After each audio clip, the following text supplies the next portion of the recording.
Naitwa Clemence Manga, ni mkuu wa kitengo cha michezo na utamaduni halmashauri ya mji Njombe. Nipo hapa kwa ajili ya kuzungumza jambo moja tu ambalo linahusiana na BASATA. BASATA ni Baraza la Sanaa la Taifa.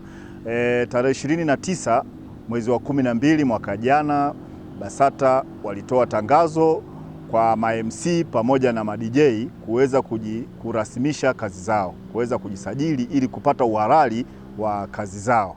Kwa hiyo mwisho wa kujisajili ilikuwa ni tarehe 31 mwezi wa kwanza, ikimaanisha siku ya kesho. Kwa hiyo kitengo cha utamaduni kimeliona swala hili kwamba ni la umuhimu. Sasa kwa niaba ya mkurugenzi, napenda kuchukua nafasi hii kuwatangazia wa ma-DJ wote pamoja na ma-MC wote ambao wapo ndani ya halmashauri ya mji Njombe. Kesho tutakuwa na program maalum ya kuweza kuendelea kuwasajili ma-MC na ma-DJ, na tutakuwa katika eneo la stendi ya zamani hapa Njombe mjini.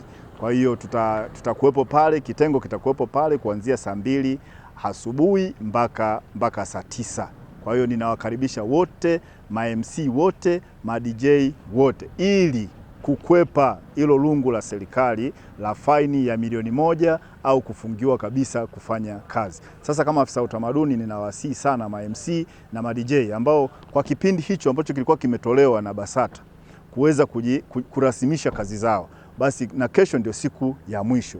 Kwa hiyo ninaomba sana ma-DJ na ma-MC kufika kesho halmashauri ya mji Njombe, ambao itakuwa ni stendi ya zamani, ili uweze kujisajili, ili uweze kutambulika na ili uweze kufanya kazi zako kihalali chini ya mwamvuli wa BASATA. Ninawashukuru sana, karibu sana stendi ya zamani hapo kesho.